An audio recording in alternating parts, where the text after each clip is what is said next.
Buenas noches y bienvenidos a T13 Noticias. Hoy es viernes 21 de agosto del año 2015, una fecha histórica para nuestro país. La primera mujer en ser electa como vicepresidente de Guatemala esta noche duerme en una cárcel militar.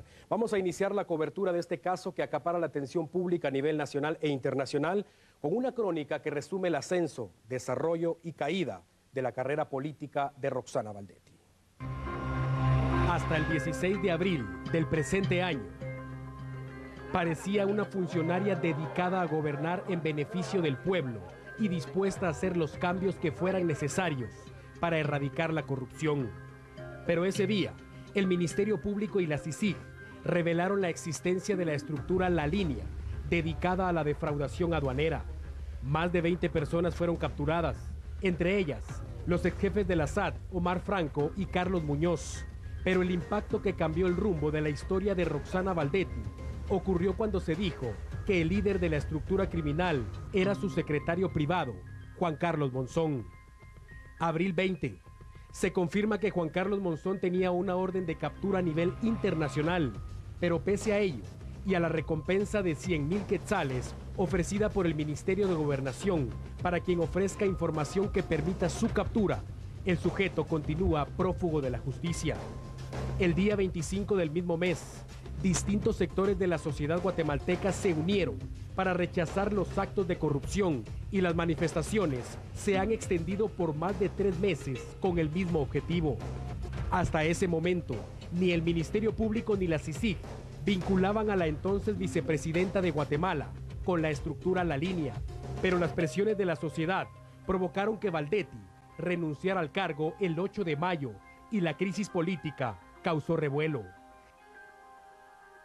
Después de ello transcurrieron 105 días, tiempo en que continuaron las investigaciones, secuestro de documentos, computadoras, teléfonos móviles. Se revisaron más de 80,000 escuchas telefónicas y se realizaron 17 allanamientos. El último de ellos, ayer, en una vivienda de Roxana Baldetti, ubicada en la zona 10 de la capital. Los resultados fueron efectivos y desde el pasado miércoles se giró la orden de captura contra la ex vicepresidenta, aunque ella estaba internada en el centro médico de la zona 10 desde el pasado viernes. Su médico de cabecera indicó que padece problemas gástricos y cardíacos y fue en ese centro asistencial donde la policía y el Ministerio Público la ubicaron con la intención de ejecutar la orden de arresto en su contra por los delitos de asociación ilícita, caso especial de estafa, defraudación aduanera y cohecho pasivo. Tiene 53 años. Es esposa y madre de 2 hijos. Ingrid Roxana Baldetti Elías fue la primera mujer en ocupar el cargo de vicepresidente del país y en su momento la figura central del sector femenino que sentó un precedente al abrir espacios en la vida política de Guatemala. Fue maestra, periodista, diputada, vicepresidenta, gozó de inmunidad y después de su ascenso en la vida pública nacional, hoy el pueblo es testigo de la caída de Baldetti.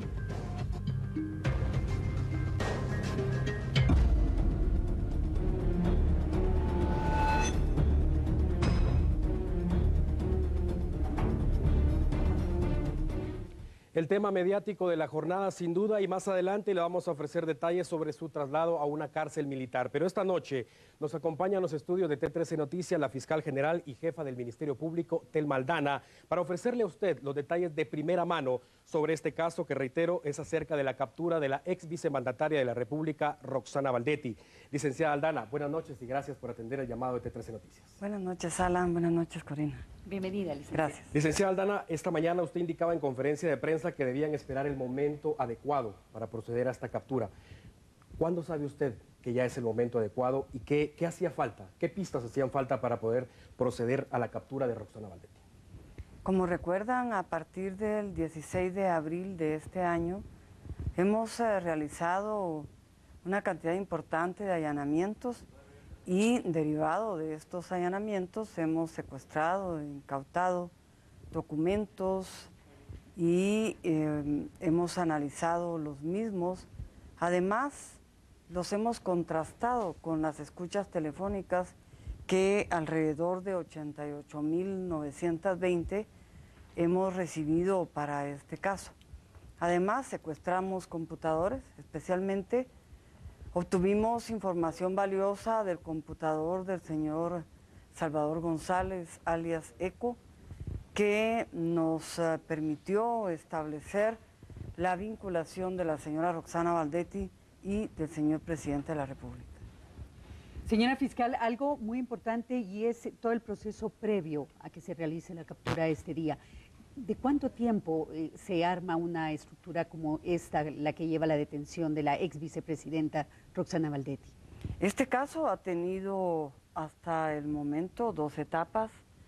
La primera, cuando a partir del 16 de abril ya se puso a disposición de los tribunales del país la estructura interna, alta, baja y media, y la estructura externa, y luego pues continuamos con la investigación y después de un análisis exhaustivo del material probatorio y de contrastar las escuchas telefónicas, que es el método especial de investigación en este caso, con el resto del material probatorio, entonces lo que inicialmente fue una duda, cuando escuchamos la R, la 2, logramos establecer, por ejemplo, que la R no se refería a Roxana Baldetti, sino se refería a la recaudación, pero que la estructura criminal, al hablar, se referían siempre al número 1, al mero mero, al dueño de la finca, y en los mismos términos a la número 2, la mera mera, y la dueña de la finca, que resultaron ser, después de los análisis correspondientes, la señora Baldetti y el señor presidente. Señora fiscal, con el secuestro de documentos, como bien lo indica usted, teléfonos móviles, escuchas telefónicas, ¿hay suficientes pruebas, cree usted, en este momento para llevar a Roxana Baldetti a juicio?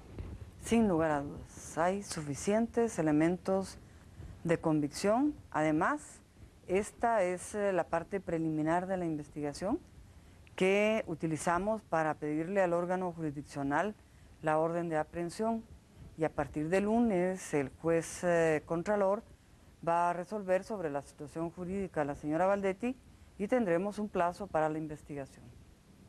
Más o menos, ¿de cuánto tiempo estamos hablando de este plazo, señora fiscal? Puede ser 3 meses. Un promedio de 3 meses. Usted mencionaba que en los escuchas y en las pruebas documentales que han logrado obtener, también podría haber alguna vinculación con el señor presidente de la República. ¿Qué nos puede decir al respecto? Sí, especialmente del computador del señor Estuardo González, alias ECO, obtuvimos unas tablas en las que él manejaba el reparto de las utilidades ilícitas de la estructura criminal, y en ellas encontramos el reparto para 1 y 2 de un 50%, es decir, 25% para cada uno, y luego el 50% restante para la estructura criminal. Señora fiscal, fue necesario, indicado usted esta mañana, 105 días aproximadamente de investigación para lograr llevar a la cárcel a Roxana Baldetti esta noche en una cárcel militar. Las pruebas que ustedes tienen en este momento, ¿cree usted que son suficientes para que se le retire la inmunidad al presidente de Guatemala, Otto Pérez Molina? Indudablemente, desde el momento en que el Ministerio Público y la Comisión Internacional contra la Impunidad en Guatemala presentamos la solicitud de antejuicio, es porque habíamos hecho ya una investigación que no implica persecución penal, porque la ley no lo permite, pero sí una investigación preliminar para sustentar el antejuicio. Esta investigación preliminar a la que usted hace referencia, ¿podría explicarnos y ampliarnos un poco más cuál es la diferencia entre la investigación penal y esta investigación preliminar para compartir con los amigos televidentes respecto a este proceso? Sí, para plantear antejuicio la ley únicamente nos permite recabar aquella prueba urgente para el caso o que se pueda destruir. No nos permite la ley llegar a una investigación exhaustiva, por ejemplo, revisar las cuentas bancarias del señor presidente, revisar su computadora y toda una serie de elementos que requiere una investigación. No lo podemos hacer, la ley no lo permite y en consecuencia Tenemos que esperar a que el Congreso resuelva que da lugar a formación de causa. Señora fiscal, hay dos preguntas claves que han surgido después de los operativos de este día y que se hacen en muchos sectores. La primera de ellas es, ¿por qué se retira al fiscal Óscar Shahat durante el tiempo de la investigación? Y la segunda es, si se ha podido llegar hasta lo alto del Poder Ejecutivo, ¿cuándo conoceremos nombres de empresarios vinculados en la defraudación aduanera? En relación al fiscal Óscar Shahat, él fue suspendido por el Instituto Guatemalteco de Seguridad Social a raíz de una enfermedad grave que él sufrió y se ausentó aproximadamente por 3 meses del Ministerio Público. Él es la única persona que puede dar detalles sobre su enfermedad.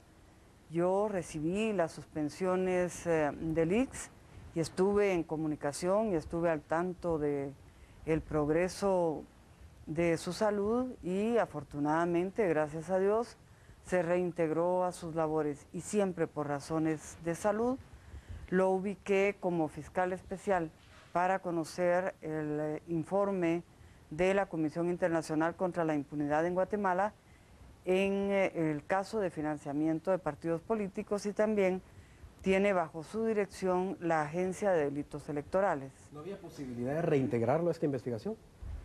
Es difícil porque requerimos en muchas ocasiones que los fiscales no duerman, que trabajen días intensos, sábados, domingos, y la salud de Óscar no está para ponerlo en esa situación. En consideración a su salud, tomamos de común acuerdo con él esa decisión.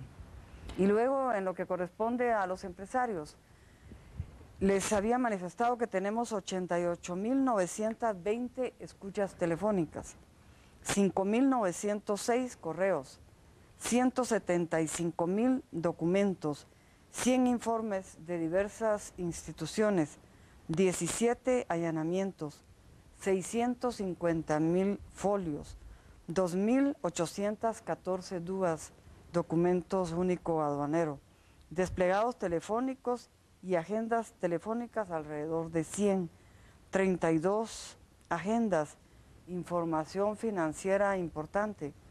Todo este material que tenemos a nuestra disposición sigue en proceso de investigación para establecer si hay más personas, que sin lugar a dudas las hay, involucradas en este caso la línea, que incluirá también a empresarios. Lo que no podemos es hacer listas para atender el requerimiento de determinadas personas.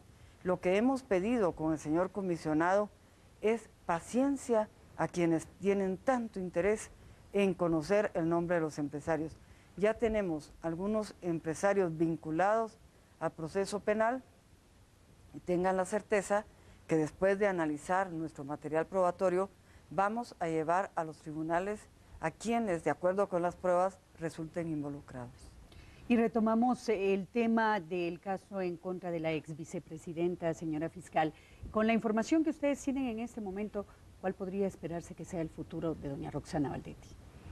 Sin lugar a dudas, el lunes en la audiencia de primera declaración, el juez le debería de dictar prisión provisional y luego seguir el curso del proceso. El Ministerio Público acusará, la Comisión Internacional contra la Impunidad actuará como querellante adhesivo. Vamos a respetar el derecho de defensa, el debido proceso, la presunción de inocencia hasta llegar a sentencia.